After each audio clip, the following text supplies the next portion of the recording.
What's up, everybody? I'm John Middlekauff. You know what I need you to do.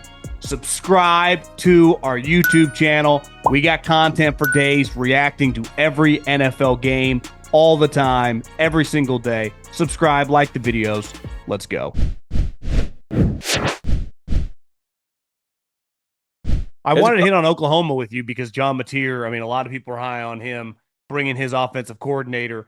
I went to the Oklahoma-Texas game, and Oklahoma's defense is actually pretty good. Yes. And they were in that game at halftime, and it unraveled on offense, and the score looked bad. But their defense is good. Their coach knows what he's doing on defense.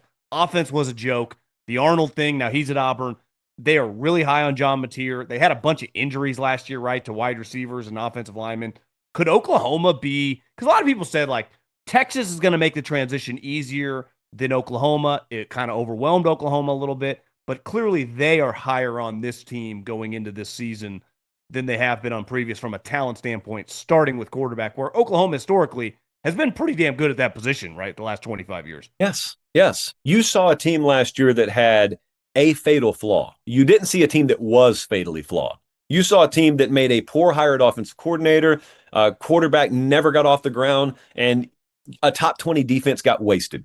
And a lot of wide receiver injuries impeded them. So they did what they needed to do. They put Brent Venables back calling plays defensively. Brent Venables has no business being a CEO type head coach.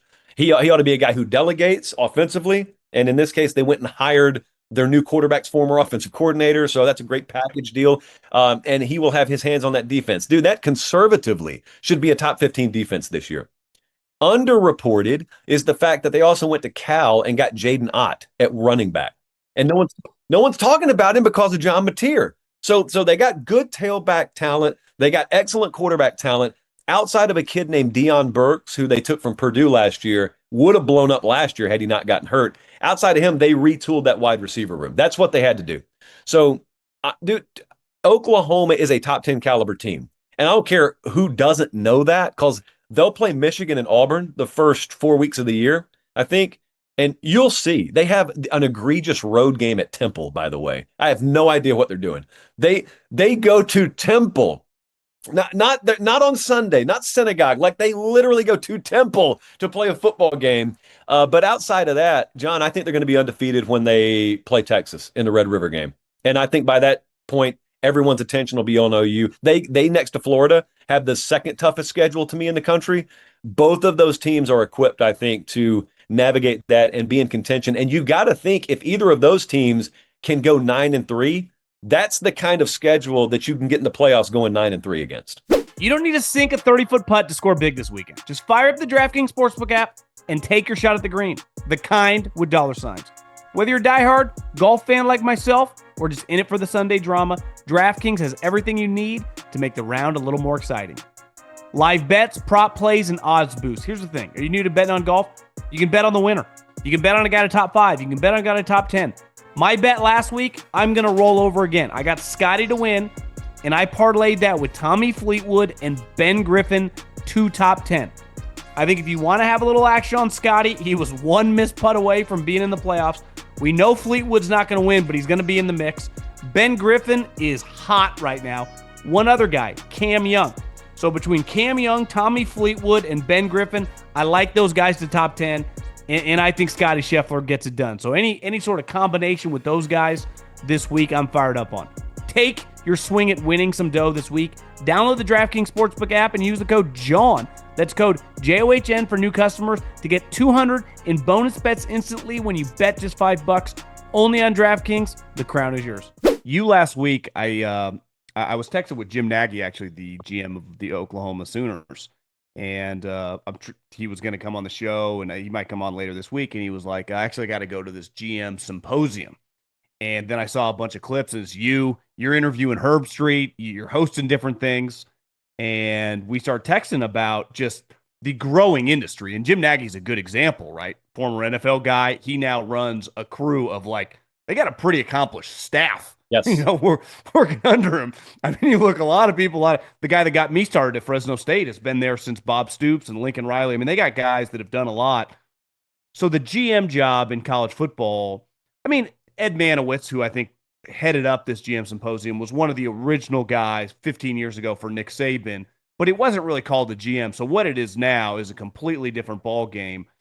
You and I were talking about the power these guys are going to have. You had a theory in the next couple of years that, I mean, they're going to be 20, 25 guys making, like offensive coordinator money. So are we in like the first inning of this thing? Like where are we in the GMs, their role? In the NFL, it gets a little tricky because the coach still has a lot of juice.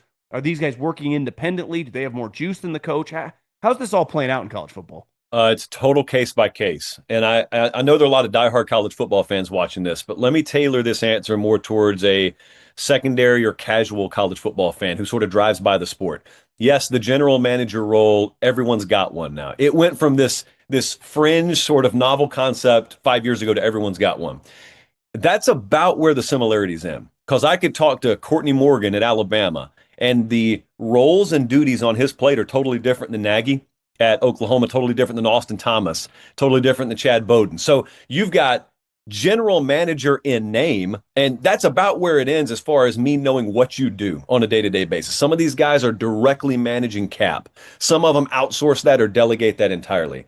Some of them are heavily involved with their donor and booster class. Some of them outsource that entirely. Some of them are actually constructing roster. Some of them have final say, or at least very influential say on depth, on personnel. Some of them would never touch personnel with a 10-foot pole, as Meemaw would say. So it's very, very much a role that everyone has. It's very much a high value, high leverage role, but defining what that role really accomplishes is such a case by case. But the second thing you asked, this is where I think we're very much evolving. So in the NFL, it's not crazy for you to know that the owner that's the star on top of the Christmas tree, but it's not crazy for you to tell me a general manager outlasts a head coach. A general manager's there, coach gets fired. That's not crazy.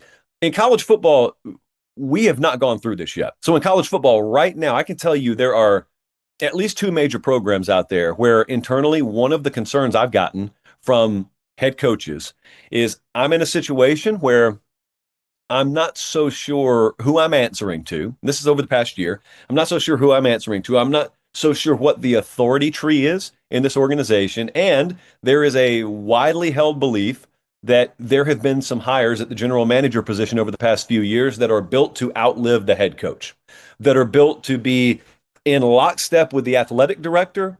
And the head coach is a lot more a variable in that equation than a permanent or a constant. And that's, John, relative to the history of college football, that's like within the last 30 seconds that's happening. So yeah. we have not even started to recalibrate the way we think about this sport, the way we watch this sport to account for thinking that way. And I'll tell you what else is going to happen. Because of that, because of head coach, case by case, no longer being the top of the ladder, those earnings, those salary dollars probably are 75% of what they are now, 5-10 years from now. And that's a byproduct of, number one, your org chart changing. Number two, you've got to pay rev share to players. So you're looking to take back money anywhere you can. Maybe your head coach doesn't need to make $11.5 million a year. Maybe $7 million's okay.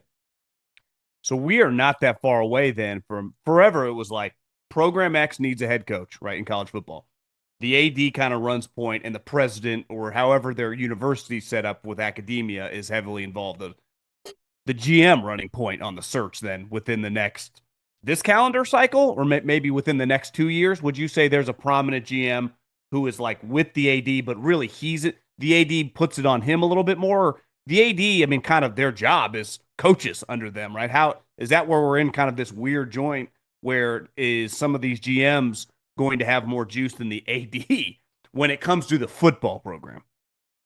Yes. And I believe it'll purposely be set up like that. I mean, if I'm an athletic director worth my salt, yeah, I got a background in football. I know football, but I am looking to hire a general manager for that purpose. You mentioned Jim Nagy. All right, I'm pulling for Brent Venables. I hope the dude wins 10 games this year. But if it were to go off the rails, if they had a repeat of last year, let's just say the Oklahoma job was open.